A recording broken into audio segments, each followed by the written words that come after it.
Class 7th subject science topic acids bases and salts. अस्सलाम वालेकुम बच्चों, होप कि आप ठीक होंगे, अच्छे से होंगे, अपने अपने घरों में सेफ होंगे। क्योंकि हमारा टॉपिक जो है हम आजकल लेसन नंबर 5 है आपका, ये एसिड्स बेसिस एंड साल्ट्स। उसमें मैंने थोड़ा सा मैं पहले आपको रिकैपिचुलेट कराऊंगी। कल मैंने आपको बोला था कि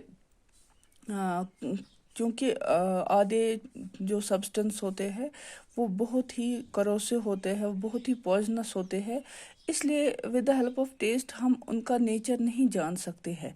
तो कैसे जान सकते हैं हम ऐसे सब्सटेंस का नेचर? उस पर मैंने आपको बोला है कुछ ऐसे सब्सटेंस होते हैं जो अपना कलर, जैसे मैंने हल्दी की एग्जांपल आपको दी कि जो जब आप सोप उसको लगाते हो तो उसका एक कलर हो जाता है, और जब आप इसको लेमन का जूस डालते हो यानी साइट्रिक एसिड जो जिसमें होता है वो जब उस पर पड़ता है तो उसका कलर और डिफरेंट हो जाता है।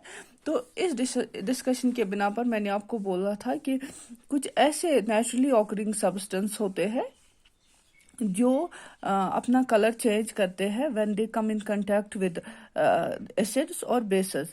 These substances are called as indicators.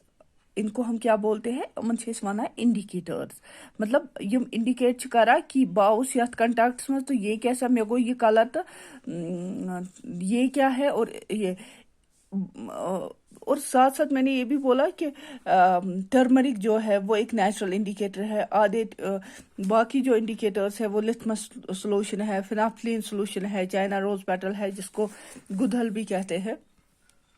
किसी वक्त पर आज हमें आगे अब जाना है। किसी वक्त हम क्या करते हैं, हम रेक्टेंगुलर स्ट्रिप्स होते हैं फिल्टर पेपर के, वो इनके सोल्यूशन में डुबो देते हैं और उसके बाद उनको खुश्क किया जाता है।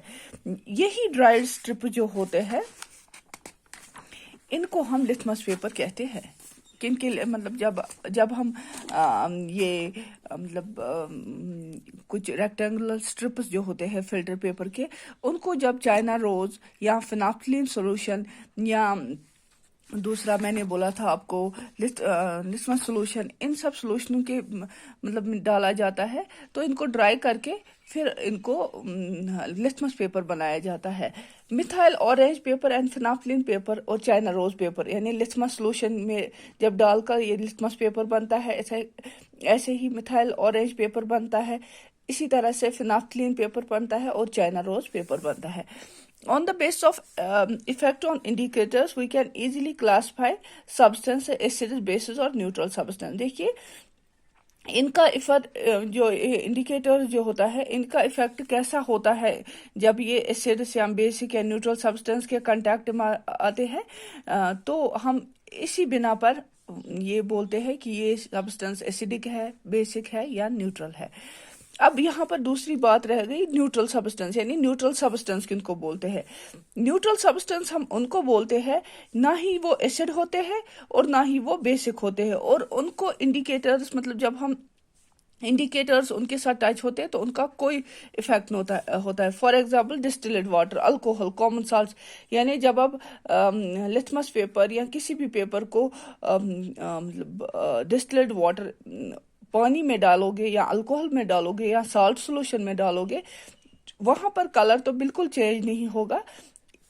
इन्हीं सब्सटेंस को हम न्यूट्रल सब्सटेंस बोलते हैं जो मतलब इंडिकेटर्स के कांटेक्ट में कोई भी उनको इफेक्ट नहीं होता है। अब नेचुरल इंडिकेटर्स की बात करेंगे। सबसे पहले लिथमस, ए नेचुरल डाई।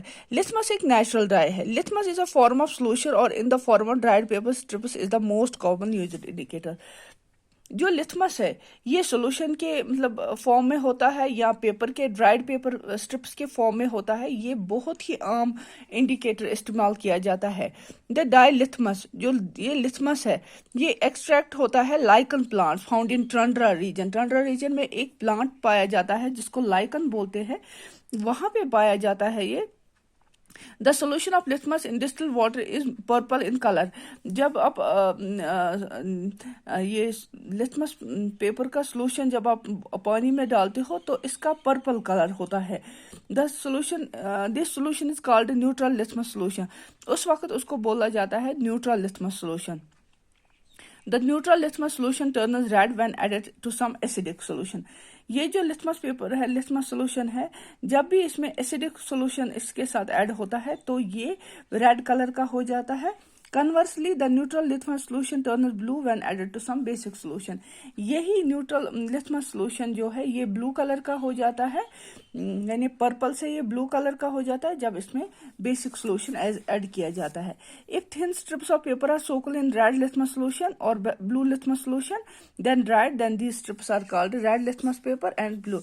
जब ये मतलब खुश्क पेपर इनमें जैसे रेड लिथमस जो रेड कलर हुआ उसमें डुबा दिया जाए, फिर सुखा दिए जाए तो उसको रेड लिथमस बोला जाता है। इसी तरह से जब ब्लू डुबोएंगे तो सुखाकर उसको ब्लू लिथमस बोलते हैं।